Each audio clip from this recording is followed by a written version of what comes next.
Answer. Dun, dun, dun, dun, dun, dun. That's a great piece of audio, Mr. Tiller. And I thank you for finding those. Welcome back. Hour 3, Sam Malone Show, AM 1070. The Answer. 713-339-1070 is my number. You can watch us now. This is really cool. On Facebook, we've got that going on. We're on YouTube, and we broadcast on the Flamethrower AM 1070. The Answer! Do you see a lovely lady sitting next to me? You know, we've never had anyone sit next to me on the set before. That's right. This is the first time. There she is. Say hi to Debra Medina, running for our state comptroller of the great state of Texas. Good morning, Deb. Good morning. It's good to see you. You know what? We built this set. It's a one-man set, and she says, I said, good thing you smell good. There you go. I fed the chickens, fed the horses. No, seriously? Yeah. You down in Wharton, you got chickens and horses? And dairy goats this morning before I hopped in the shower and came to Houston. What time were you up this morning? About 5-ish. 5-ish? That's hard work, honey. This ain't radio and TV. That's hard work. One of my opponents in this race says he knows how to work hard from sun up to sun down, and I thought, man, that's a nice life. And and that's why I think you would make a good elected official, because if you're up early and you're in all kinds of weather, like you can't take a day off if it's raining. That's right. You don't take off did you take off for President's Day on Monday? Did you shut down? Did you take off for July 4th and not work on the farm? No. Yeah. Who knows what an 8-hour work day is like? Knows it. Yeah. How long have you been doing this? How long have you been farming? I've known you for years. I didn't know you did that.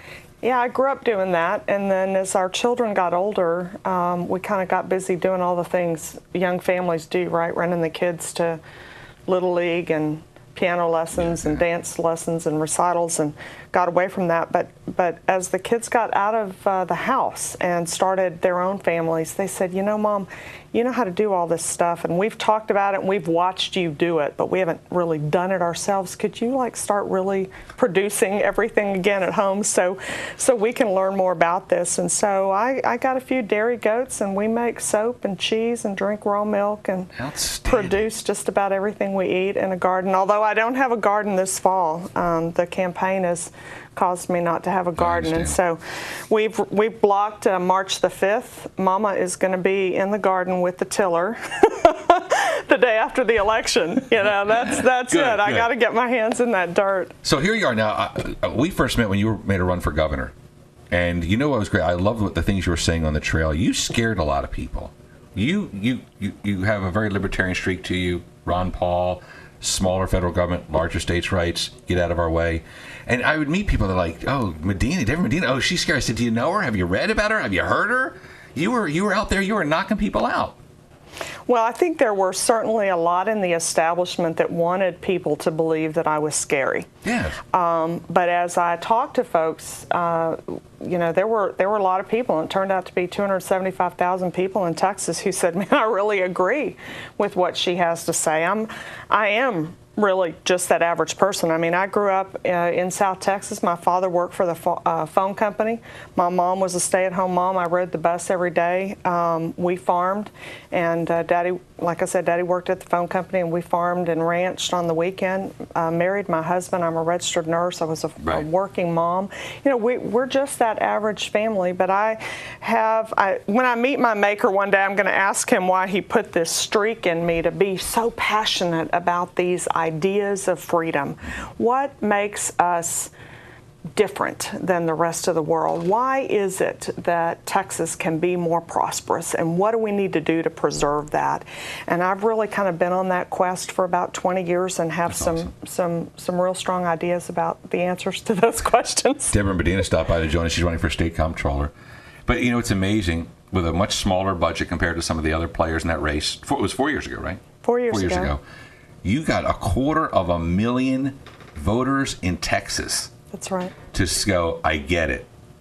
Could you imagine what you'll do this time, or what you can do this time? Because your farm team is there, it's ready to rock and roll. That farm team could only get bigger by hearing you. It is getting bigger, and we've seen, in 2010, we saw the dialogue begin to change in Texas as a result of the work that we did.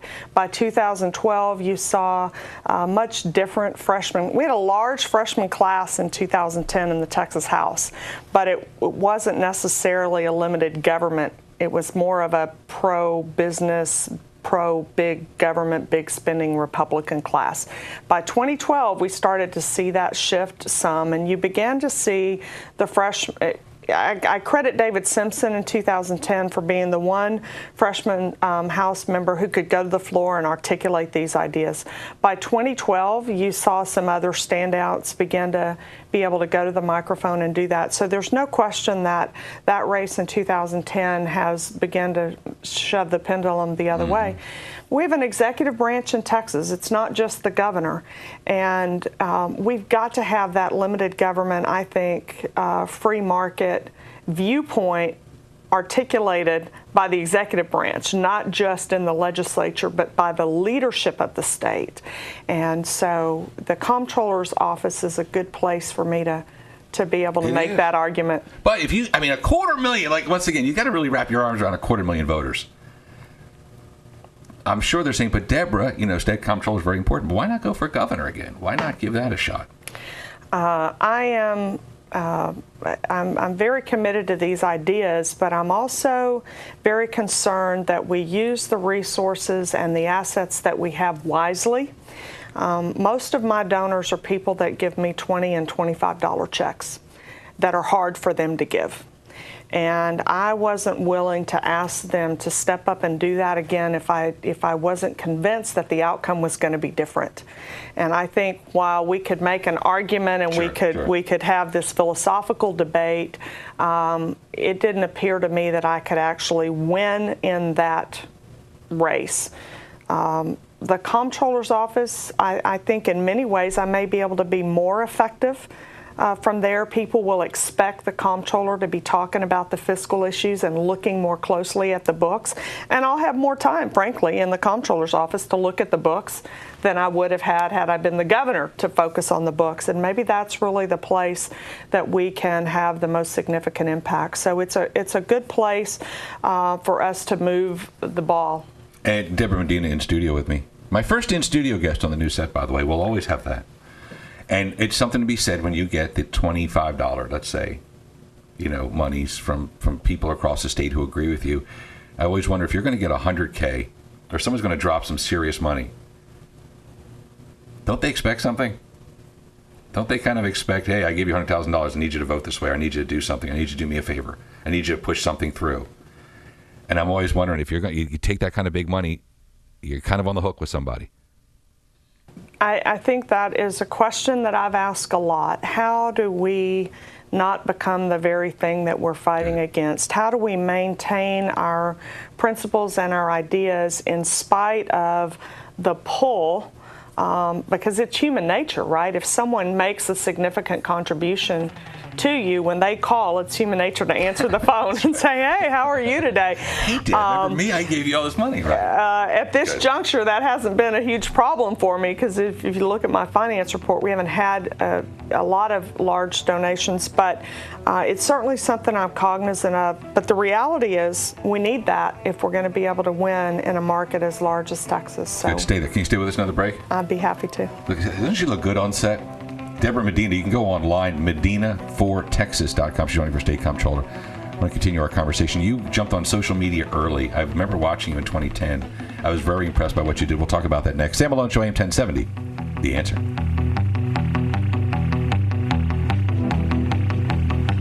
Madam Speaker. Welcome back in studio. We opened up and unveiled the brand new studio yesterday for day one of year two. And look who's sitting here with me is Debra Medina, running for state comptroller, ran for governor in 2004. I was very impressed with her. I've said this to you to your face. I saw you a couple of weeks ago. I've said it on the radio. I know we'll talk about the state comptroller race in a second. You know what impressed me in 2010? That you embraced social media earlier than everyone else. And I remember watching, you had town hall meetings. And I remember them being on video. And for some reason, I remember the wood paneling behind you. And I said to her off the air, I'm like, you know what? You were way ahead of the curve.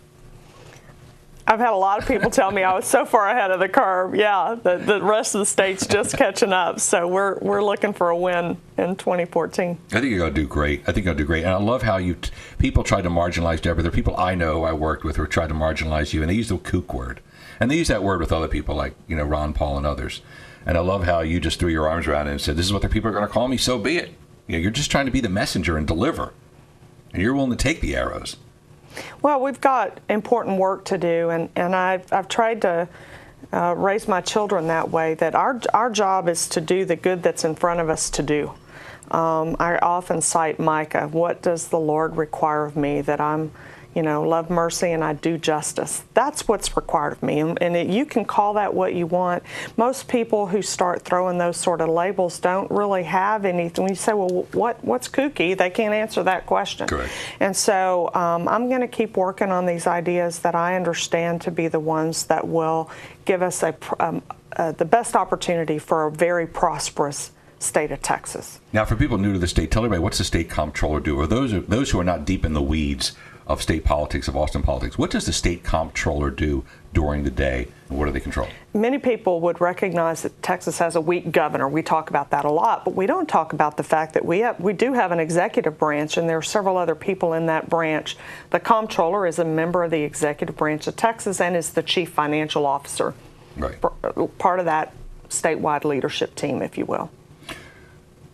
How much power do you see, and how much change can you affect from day one? When Debra Medina gets in there, she's smiling. Man, if y'all watching this on TV, you're digging. If you're in the radio, she just gave me like, oh, yeah, baby. Put me in there, baby. What would you do day one? What's Debra Medina going to do? Is she going to be like, kicking butt, taking names? Yeah, I'm a multitasker extraordinaire, so there's a bunch of things that are going to start. We wouldn't have certified the budget 4 years ago. That budget was not balanced, so the comptroller shouldn't have certified it. There's a provision in our statute that says the comptroller may accept federal funds.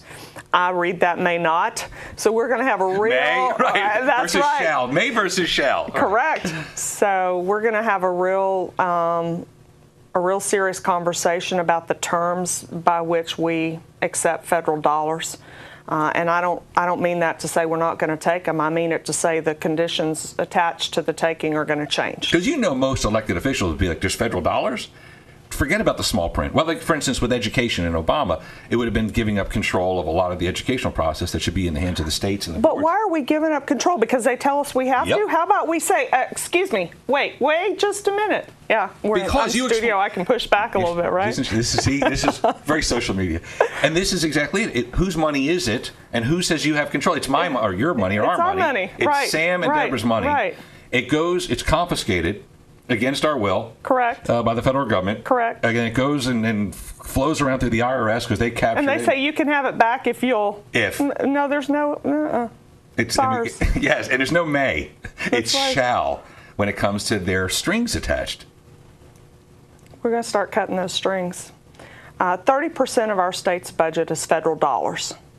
So if we just obediently take whatever they try to shove at us string-wise, which is what we've done, and I think we should be using every available tool to cut those strings. That's our money. I'd like to see... I'm sorry, say that again. What was that? It's our money. Hang on. Did anybody else hear that? And I'd like to see us doing everything we can to reduce how much they take. But that's not the only avenue that we have to address this issue. We also need to be using the comptroller's office in negotiating the terms under which those dollars are taken. We need to be leveraging the power of the Texas congressional delegation to help us with the terms under which those more effectively leveraging. I think we talk about that, and our Congress people often talk about how they're for Texas, but most of us know there's lots of strings and those need to be cut. Outstanding. Anything, final thoughts? Anything that we didn't cover you want to throw into the conversation to everybody listening? I think the two differences about me, I'm not beholden to special interest. My objectives in going to this office are to make sure that the law we have is applied equally to everybody, that there are no special favors, that people understand how the law is going to be applied and it's done consistently and without any vindictiveness. And I'm a free market person. That's Good. Pretty different from a pro-business person. And maybe we'll get to talk about those differences in the future. You rock. I'm a big fan. Go forth, conquer, and kick can. We're going to do that. MedinaForTexas.com. Hope you vote between now and March the 4th. Yes, hurry up and do that. Yeah, MedinaForTexas.com. It's a great looking website. Debra Medina, our first in-studio guest for our brand new set. Thank you for stopping by. Thanks for having me. Back in a second.